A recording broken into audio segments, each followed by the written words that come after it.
এই আপনারা কেডো কনে আছেন আইসা পড়েন তাড়াতাড়ি পিপুলবাড়িয়া বাজার। আমি কল দোকান খুলে বসি, বাপের পিঠা বেচতেছি, খিচুড়ি বেচতেছি, মোমো বেচতেছি, আরো কত কিছু বেচতেছি। যদি খাবার চান আইসা পড়েন পিপুলবাড়িয়া বাজার। আসসালামু আলাইকুম, দিস ইজ হাস্তুরি আপা কামের নাইতার আগামাতা। আজকে বরাবরের জন্য রেডি হয়েছি, বিকেলবেলা জামু হলোগা পিপুলবাড়িয়া বাজারে। পিপুলবাড়িয়া বাজারে জামু, যায়া আল্লাহ খিচুড়ি খামু মৌসুমি আপার খিচুড়ি বাড়ি। জানেন কিনা জানি না, আমি কিন্তু ভালোই কয়দিন ধরে অনলাইনে দেখি জামগর পিপুলবাড়িয়া বাজারে মৌসুমি আপা খিচুড়ি বাড়ি একটা ফুড কোর্ট নিয়ে বইছে। আমি দেখতে দেখতে দেখতে দেখতে আজকে একবারে সিদ্ধান্ত নিয়েই হালাসি যে আজকে মৌসুমি আপার বাড়ির যায় খিচুড়ি খামুই, খিচুড়ি বাড়ির যায় খিচুড়ি খামু। মৌসুমি আপা যিনি থাকে হিহিনে কোলে না। তো আইসা পড়ছি পিপুলবাড়িয়া বাজার। এই যে দেখতেছেন আমাকে চত্তুরমুড়া গিরা ধরছে আমার ফ্যান ফলোয়াররা, সবাই আমার হাতে একটা একটা করে ছবি তুললো। আমি তো সেই পোজ দিয়া যাইতেছি বেহের হাতে ছবি টবি উঠলাম। উঠে হইরা কইলাম যে হনেন উঠতে আমি হয়রান হয়ে গেছি গে। এখন মৌসুমি আপার খিচুড়ি ঘরের খিচুড়ি খামু, গরম গরম খিচুড়ি।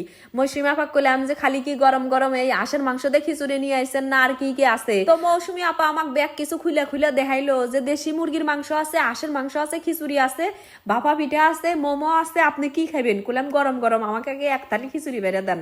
পরে ঘাটার মধ্যে বসে থেকে গরম গরম এক থালি খিচুড়ি বেড়ে দিল, খাইলাম একবার আত্মা তৃপ্তি হয়ে। আমি আবার হাতের খিচুড়ি কিন্তু ওরকম স্বাদ, আপনারা কিন্তু মিস করেন না। তাড়াতাড়ি একবারে সিরিয়াল ধরে খাওয়া শুরু করবেন। দামও করলে অত না, কম মানে ভালো। এমন খাবার মিস করবো যে হে হলো গা নাম্বার ওয়ান বোকা।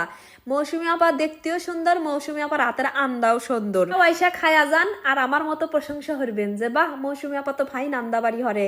দেখেন এক প্লেট খিচুড়ি, এই খিচুড়ি কি আমি খায়া শেষ করে হামু? কইলাম যে ওই মৌসুমি আপা এতকে খিচুড়ি দিছে না কমান, যতই স্বাদ নাগুক আমার পেট কুলে অত বড় না।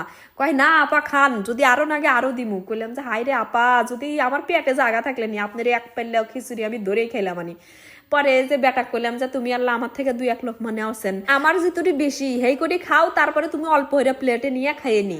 পরে যে বেটা খিলে দিলাম ঘাটার মধ্যে এভাবে বসে খাওয়ার আনন্দই আলাদা। মেলা মানুষ আমাকে চায়া চায়া দেখতেছে, এই আপনি হাস্তুরি আপানা, এই আপনার হাস্তুরি আপানা। কইলাম যে হ হাস্তুরি আপাই তো। আপনার ভিডিও দেখি। কইলাম আপনাকে দেখানোর জন্য আমি ভিডিও বানাই, আমি ভিডিও বানাই আমি দেখবো না, আপনারা দেখবেন আর প্রশংসা করবেন। পরে খাওয়া দাওয়া শেষে মৌসুমি এক পাক কইলাম যে আপা আপনি তো মেলা পরিশ্রম হরেন, খাটনি হরেন, আপনাকে আমি আল্লাহ কামাইয়ে দিই। বলে কি কামাইয়ে দিবেন আপা? কইলাম যে আপনার বাপের পিঠে আমি কয় ডব্বাই না দিই, আল্লাহ আপনার আল্লাহ আরাম হইবে নি। এখন মৌসুমি আপা কইতেছে যে আপনি কি পারবেন? কইলাম যে এসসিসি আপনার এই কথা শুনে আমি শরম পাইলাম, আমি ব্যাগ আমি পারি। আমারও কিন্তু একটা রেস্টুরেন্ট আসিল, আমি তো আপনাকে দেখে মনে হইতেছে যে আমি আমগর এলাকাতে একটা ফুড কোর্ট দিমু।